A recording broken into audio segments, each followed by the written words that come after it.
Salut tout le monde, bienvenue sur Crime et Châtiment. Je suis extrêmement heureuse de vous retrouver aujourd'hui. J'ai l'impression que ça fait une éternité que j'ai pas refait tout mon petit setup.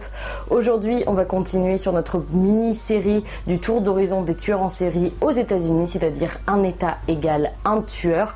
Parce que c'est vrai qu'en effet, les États-Unis recensent 5% de la population mondiale, mais 80% des serial killers se trouvent dans ce pays. Et du coup, on va continuer pour plus de tueurs, des connus, des moins connus, des terrifiants, des irrésolus, etc. N'hésitez pas à regarder la première vidéo avant et puis installez-vous très confortablement. On est vendredi, c'est l'heure du crime. Générique.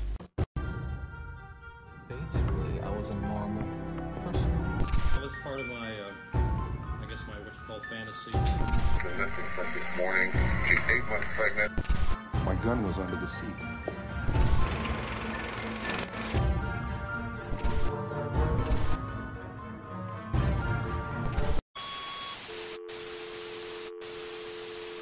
Alors avant toute chose, je voulais faire un petit point sur la suite des publications. J'en ai parlé sur mes réseaux sociaux, sur YouTube, etc. Mais je préfère vraiment le redire dans une vidéo. Malheureusement, mon été va être très occupé, donc je pense que je vais pas pouvoir faire une vidéo toutes les semaines comme je le faisais jusqu'ici, puisqu'en fait, pour ceux qui le savent peut-être, je fais une prépa assez intensive pour passer mon concours en septembre, et du coup, au lieu de une vidéo par semaine, ça va plutôt être un ratio de une toutes les 2 semaines, voire une toutes les 3 semaines si vraiment j'ai pas le temps. Donc je suis vraiment navrée de ce petit contretemps parce que j'avais énormément de sujets à vous proposer. Vous pouvez toujours re-regarder les anciens sujets, puis je vais faire de mon maximum pour en faire le plus possible. N'hésitez pas à les regarder aussi sur les réseaux sociaux parce que je vais faire souvent des petites annonces à propos de ça. Et puis écoutez, si vous êtes tous prêts, on va partir sur les 17 états de cette vidéo. Alors encore une fois, c'est vraiment très exhaustif, très sommaire, c'est juste une présentation très rapide. Du coup, ça risque peut-être d'aller un petit peu vite, mais j'espère quand même que vous allez beaucoup aimer. On commence tout de suite avec l'Indiana, avec Herbert Baumeister, donc un personnage de taille, également surnommé Dr. Jekyll et Mr. Hyde, qui est un tueur en série qui aimait faire des jeux sexuels avec ses victimes. C'était un bon père, un bon mari. Seulement quand il était petit, il torturait les animaux. Il a été diagnostiqué avec des tendances schizophrènes. Et entre 1990 et 1996, il a fait au moins 16 victimes, tous des hommes gays. Il soit jeté leur corps près de l'autoroute Interstate, le I-70, ou alors il les enterrait chez lui. Et c'est vrai que dans sa maison, on a retrouvé plus de 5500 fragments d'os et de dents calcinées avant qu'il ne se suicide dans le parc national de l'Ontario. Pour l'état de l'Iowa, on s'intéresse à Clark Perry Baldwin. Alors là, j'ai eu un petit peu plus de mal à trouver un tueur qui correspondait vraiment à cet état. Lui, il est quand même beaucoup moins connu, mais il en est moins terrifiant. On le surnomme le gentil géant. Donc c'était un voisin super sympa, un mec très généreux avec ses amis, etc. Mais il a quand même fait 3 victimes, dont 2 étaient des femmes enceintes. Il les étranglait, il les violait avant de les laisser à l'abandon. Et l'une des découvertes les plus marquantes, je trouve, c'est qu'on a retrouvé le corps d'une de ses victimes partiellement momifié, laissé à l'abandon près d'une autoroute. Il a été arrêté en 2019, mais par contre je n'ai pas réussi à trouver quelle a été sa sentence, son jugement, donc c'est une affaire à suivre. Pour le Kansas, on s'intéresse non pas à un tueur, mais à toute une famille, les Bloody Benders, qui tenaient une auberge en 1872 dans le Kansas. Alors il y avait le père, la mère, et également les enfants. Tout le monde pensait en fait que c'était frères et sœurs, qu'ils étaient frères et sœurs, mais ils auraient une relation plutôt intime. Certains pensent en réalité que ce sont des maris et femmes. Et en fait, alors on ne sait pas trop combien de victimes cette famille a fait, puisque à l'époque, c'est vrai qu'il y avait beaucoup de disparitions de voyageurs, il y avait énormément de voleurs de chevaux, des brigands, donc on ne s'inquiétait pas trop des disparitions des personnes. En fait, si un client paraissait riche, la famille lui donnait la place d'honneur dont la chaise était juste au-dessus d'une trappe, et derrière un rideau, il y avait le père ou le fils qui s'y cachait pour l'assommer et l'abattre d'un coup à la tête. Après, cette victime était égorgée pour bonne mesure, et avec la trappe, on le mettait dans la cave, où après on le dépouillerait de tous ses bijoux, de tout son or, de tous ses effets personnels. Et concernant l'arrestation de cette famille, c'est un petit peu mystérieux. On dit que le fils s'est échappé, que le père se serait peut-être tué, que les femmes ont été innocentées. C'est en tout cas une histoire très compliquée, très mystérieuse, mais néanmoins super intéressante. C'est Donald Harvey qui représente tristement le Kentucky. Alors lui, ça va être le premier ange de la mort qu'on a vu, qu'on voit de ce tour d'horizon. En fait, c'était un médecin qui empoisonnait ses patients dans l'hôpital à base de cyanure pour soulager leur peine. Alors, il aurait fait jusqu'à 87 victimes selon lui, mais on lui accorde plutôt entre 35 et 57, ce qui est déjà énorme. Alors, il a été arrêté lorsqu'un médecin, lors d'une autopsie, a senti l'odeur caractéristique du cyanure, c'est-à-dire l'amande amère, alors que au début, on pensait que les victimes avaient simplement succombé à leurs blessures ou étaient mortes d'un arrêt cardiaque par exemple. Alors, il a été condamné 3 fois 20 ans de prison et il est considéré comme l'un des tueurs en série les plus abominables de l'histoire des États-Unis, devant même John Wayne Gacy en termes de nombre de victimes, mais il a été agressé en 2017 et il est mort en prison. Pour la Louisiane, on s'intéresse à Ronald Dominique ou l'étrangleur du Bayou. Alors lui, il a fait au moins 23 victimes entre 97 et 2006. C'était des marginaux généralement, des toxicomanes, des sans-abri, des vagabonds, etc., etc. Tous n'étaient pas des hommes gays d'ailleurs. En fait, il les attirait avec des promesses de drogue, d'alcool dans sa caravane. Il les maîtrisait, il les ligotait, il les étranglait, puis il les tuait in fine. Et il se débarrassait de leur corps sur les terrains des 6 paroisses locales. Alors, il a été condamné à plusieurs peines d'emprisonnement à perpétuité, sans libération conditionnelle, mais c'est vrai que son arrestation a fait peu de publicité puisque ça s'est passé juste après l'ouragan Katrina, qui était l'un des plus destructeurs du pays. Pour le Maine, il s'agit de John Joubert. En fait, en 1982, un garçon de 11 ans qui part faire son jogging est retrouvé mystérieusement mort. En fait, il ne rentre tout simplement pas à la maison. L'agresseur a tenté de lui arracher ses vêtements et puis l'a poignardé par la suite. Mais avec le peu d'informations qu'on a, on a quand même retrouvé une empreinte dentaire sur le corps. On n'arrive pas trop à le lier à une personne en particulier. Et John Joubert va être arrêté lorsqu'on retrouve un autre petit garçon qui lui avait les pieds et mains liés, qui était bâillonné et avec les sous-vêtements arrachés.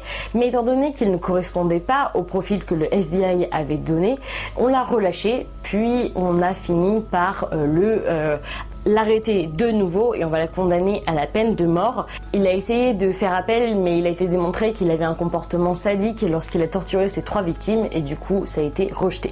Pour le Maryland, il s'agit de Joseph Roy Metheny. Alors lui, il a déclaré qu'il était un tueur en série et qu'il avait tué 13 personnes. Malheureusement, le peu de preuves ont fait qu'on n'a pu l'inculper que de 2 meurtres. Ces victimes, elles avaient tous des problèmes d'addiction, de drogue, à l'alcool, comme d'ailleurs Metheny lui-même. On sait que ces victimes ont été brutalement agressées sexuellement. Et le pire dans tout ça, c'est qu'on l'a surnommé le cannibal killer, puisque une fois ces victimes démembrées, il congelait la viande avant d'en faire des steaks pour ses burgers qu'il servait à des clients de son food truck. Et il a été jugé en 1997 dans l'affaire Camper et il a écopé de la prison à perpétuité sans libération conditionnelle avant de mourir dans sa cellule en 2017. Pour le Massachusetts, il s'agit de Albert DeSalvo. Alors lui, c'est également le très connu étrangleur de Boston qui, entre 1962 et 1964, a étranglé 13 femmes. En fait, il se faisait passer pour un représentant. Il rentrait dans la maison des victimes en disant qu'elles pouvaient être mannequins, en prenant leurs mesures, etc.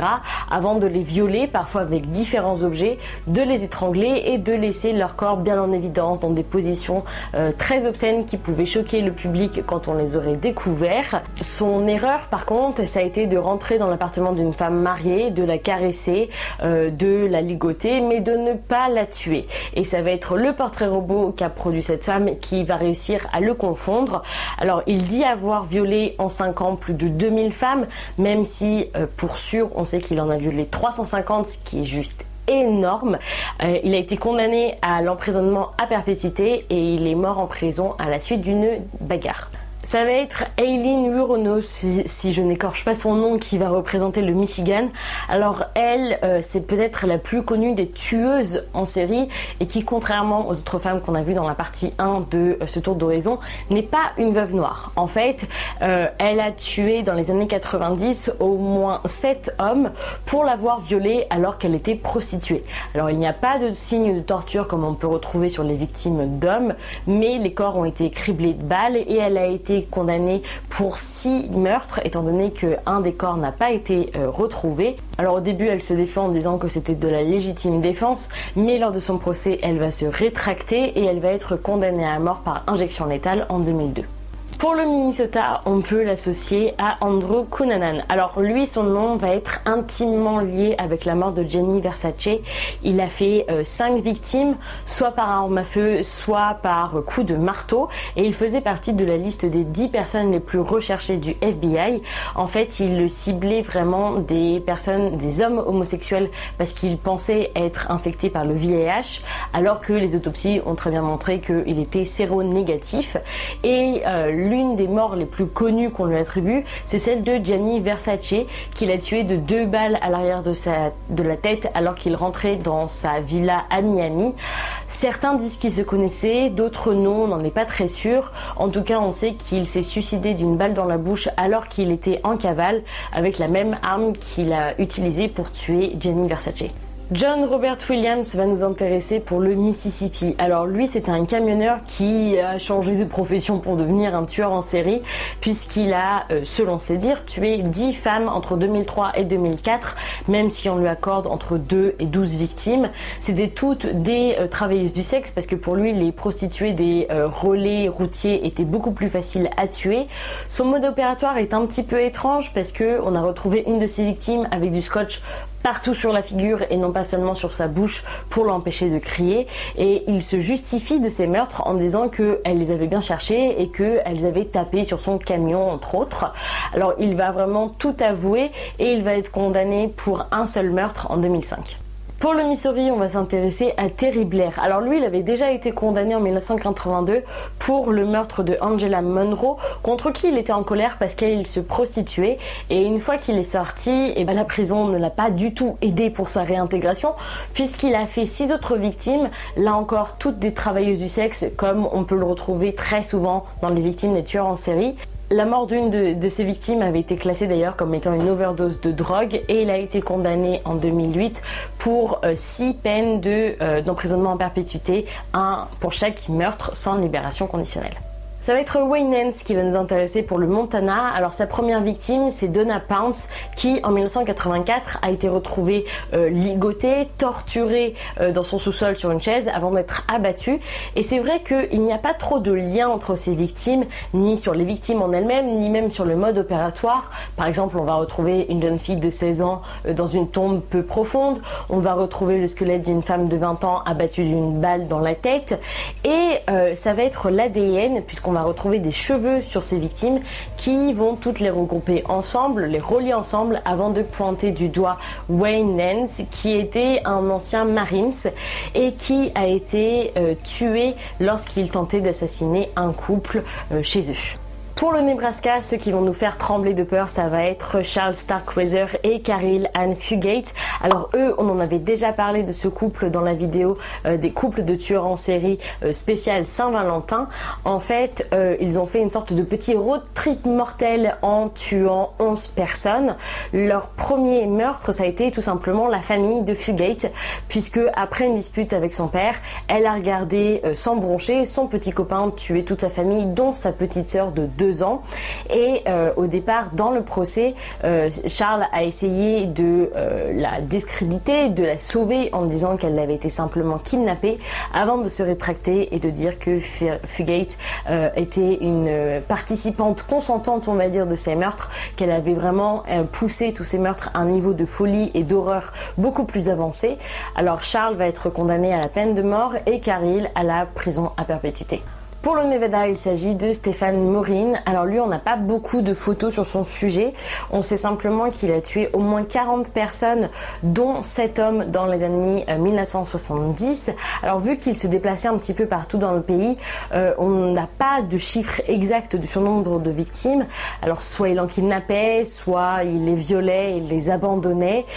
En tout cas, il était également sur la liste fédérale des personnes recherchées et il a toujours clamé son innocence. Mais la cour a considéré qu'il était sain d'esprit et du coup l'ont condamné à l'injection létale et il a été exécuté en 1985. Le tueur en série attribué au New Hampshire, et il s'agit de H.L. Jones. Alors lui, on avait fait une vidéo sur Instagram, c'était en fait mes tout premiers sujets que j'avais fait, donc n'hésitez pas à aller la regarder si vous souhaitez un petit peu plus d'informations.